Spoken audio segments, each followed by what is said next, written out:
Hello and welcome back. In today's lecture, I'm going to tell you about how to preserve values on the stack. Why is it important to preserve values on the stack? Take for example this script, which we did in the previous lessons, where we wrote a script that will give you invincibility. So this is the script here, and if you have lost this or you don't have this, remember we save this as cheat table number 4. I will provide this in the download link for you if you don't have it. Okay, so in this case here, we make use of a temporary register called rex in order to do some calculation on offsets. But there is a danger for this. Sometimes the rex value contains some other data which is important, and if you were to make use of it now, you will modify those original data, and that might cause your program or your game to crash.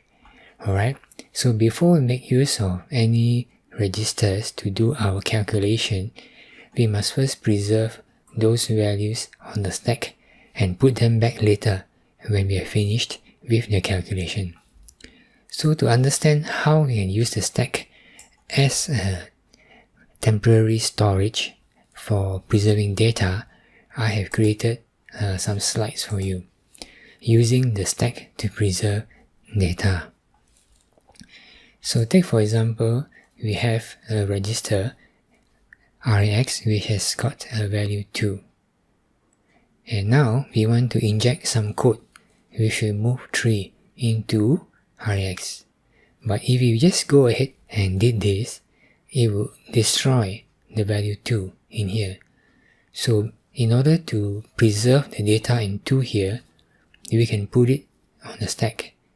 So a stack is a region of memory which stores some temporary data that you might use, or some instructions that you want to store temporarily. So we can push 2 to the stack by using this instruction called pushf. Pushf will push 2 onto the stack like this, so it will put on top, and then now we can go ahead and perform our move instruction. So move instruction will move 3 to rex. Then when we are finished with whatever we want to do with the rex register, we can now restore the original value back to the rex by calling this instruction popf. So popf will pop whatever is on top of the stack back into rex. So rex is the destination. It can be pop_rbx, pop_rcx, but if you put pop_rx, it means that we want to take whatever is on top of the stack and put it back into the rex register. That is the meaning of pop_rx. So now rex will contain the original data that was originally there. Now take another more complicated example.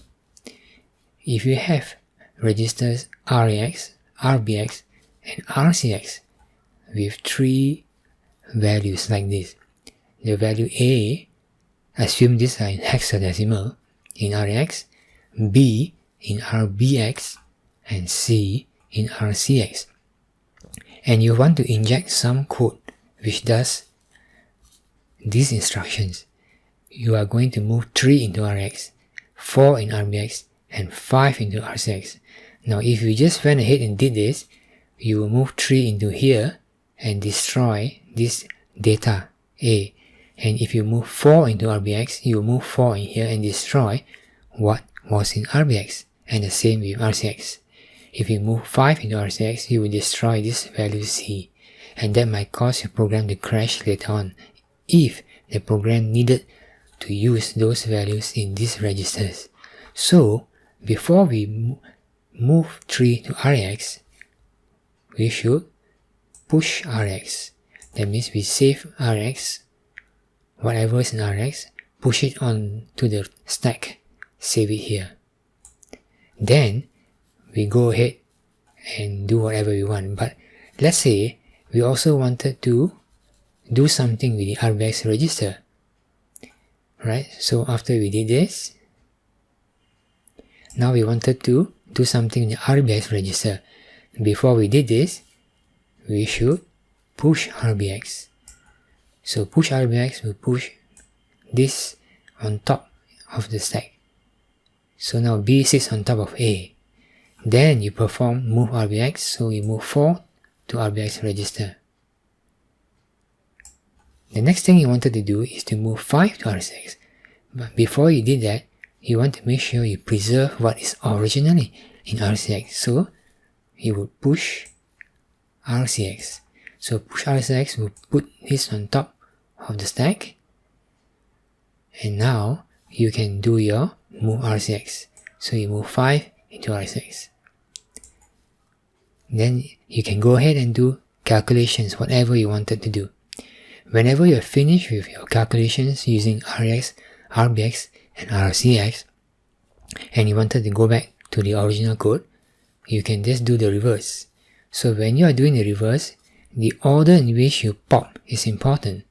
Because C is on top of the stack, you should not pop RX first. Because if you pop RX, you will take C and put it in RX. And you remember that RX originally had the value A, not C. Therefore, when you are popping, you should pop in reverse. Reverse order from that when you pushed.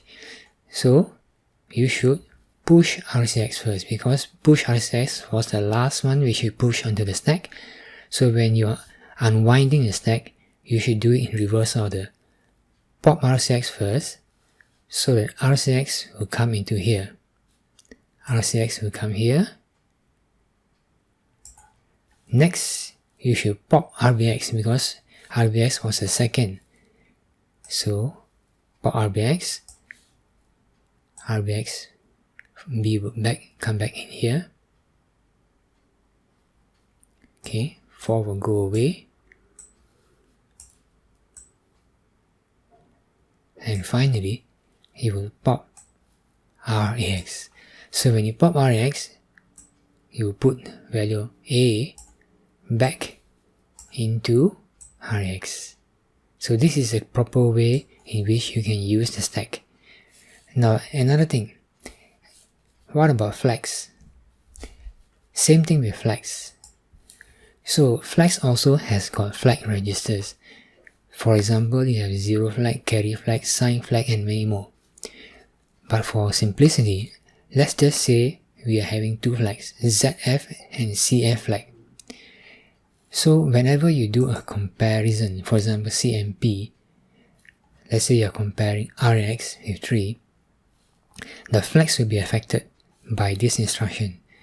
If the value in RX is 3, then the destination is equal to source. RX is destination, 3 is source. So if the destination is equal to source, 0 flag will be 1, because you are taking 3 minus 3. When you're doing a comparison, it is like subtracting. You're taking RX minus 3. So it is 0. Therefore, you set the 0 flag. 0 flag becomes 1. See, so when destination is equal to source, 0 flag becomes 1.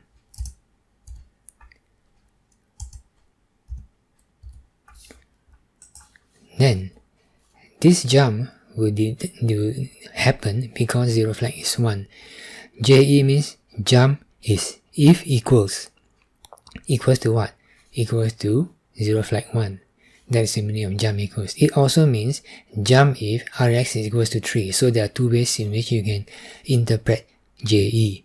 So all the jump instructions are dependent on the flags here. So if the destination flags is less than the 0 flag, that means if RX is smaller than 3, then your 0 flag will be 0, but your carry flag will be 1.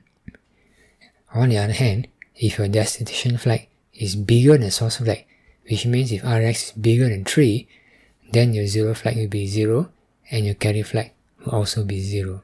So this is how the flags have been affected by the comparison instruction.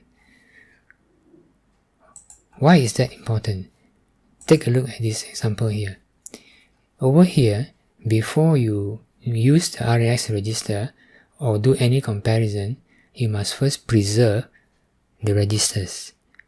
Because if you don't, and you went ahead to do your move and you do your comparison, you are affecting the register.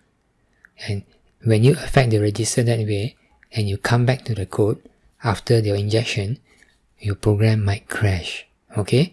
So we want to preserve the registers and the flag. So how do you preserve the registers and the flag? Now for the registers, I already explained how you preserve it. How about the flags? For the flags, you can preserve whatever is in the flag registers by using a pushf instruction. So before you do a comparison, you always pushf. That means whatever is in the 0 flag or carry flag or sign flag or whatever flag, when you do a pushf, you are saving this in the register on top of the stack. Then you can do your comparison. So when in this case, if your comparison rex is equals to 3, you will then set the 0 flag to 1. You see? And then when you finish your comparison and doing whatever you wanted to do in the injected code, then you will do a popf. A popf will then take whatever is on top of the stack and then put it back into the flags register. So that is the meaning of pushf and popf. So this is how you can preserve the registers and the flag. So in our example here, if we wanted to preserve the register and the flag, before we move anything into rex, what should we do? We should push rex and then do whatever we want to do with rex. And then when we finish with doing whatever we want to do with rax, what must we do? We must pop back rex.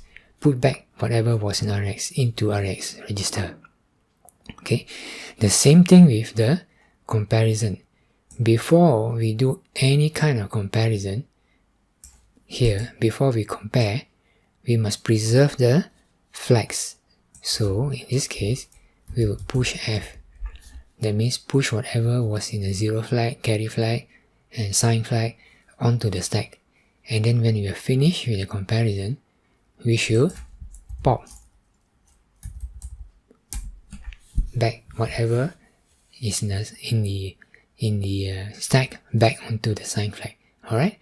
Now in this case here, we cannot put a popf here because this jump here, it will depend on the 0 flag. If you pop back the 0 flag, then this jump will not happen because it will not be based on the comparison. So we cannot put a pop here. So in order to make this work, we have to modify the code a bit. So to do that, we have to create a new label called player over here. And then down here, we will put the player code.